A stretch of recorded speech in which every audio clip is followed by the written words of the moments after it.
जळगावच्या पारोळा तालुक्यातील शिवरे दिगर गावच्या ग्रामसेवकाचा ग्रामसभेतच मृत्यू झाला आणि या प्रकरणामध्ये 5 जणांच्या विरोधामध्ये सदोष मनुष्यवधाचा गुन्हा दाखल झालाय। एकाला अटकही करण्यात आली आहे। ग्रामसभेच्या दरम्यान गावकऱ्यांनी प्रश्नांचा भडीमार करत घेराव घातला होता। त्यामुळे ग्रामसभा अर्ध्यावरती सोडून ग्रामसेवक निघून गेला।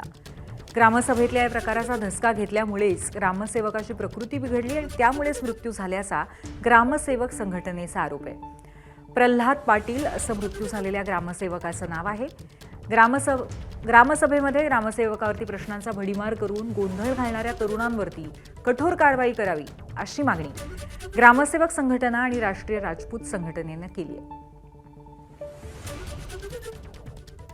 माझ्या भावाला न्याय मिळाला पाहिजे आणि त्या दोषींना फाशीची शिक्षा व्हायला पाहिजे, हे माझे न्याय व्हायला पाहिजे।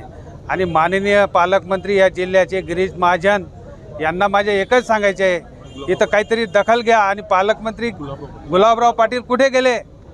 हे जिल्ह्यात काय होत आहे? पालकमंत्री दोन मंत्री असून जिल्ह्यात काय होत आहे, हे माझी मागणी आहे सर। आणि माझ्या भावाच्या ज्या दोषी असतील त्यांना सजा व्हायला पाहिजे। 5 लोकांवर आपण सदोष मनुष्यवधाचा गुन्हा दाखल केलेला आहे।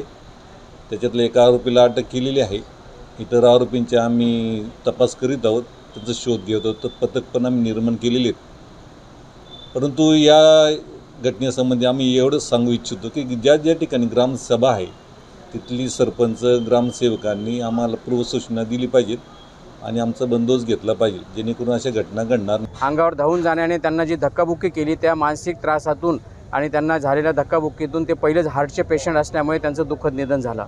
ही एक प्रकारे आमच्या नजरेतून तरी ती हत्या झालेली आहे आणि त्या पद्धतीने आम्ही सगळं राज्य संघटनेने, जिल्हा संघटनेने आणि त्यांच्या नातेवाईकांनी पवित्रा घेतला आणि त्यानंतर त्यानुसार पोलीस स्टेशनने सहकार्य केलं आणि त्यांच्यावर सदोष मनुष्यवधाचा गुन्हा दाखल झालेला आहे।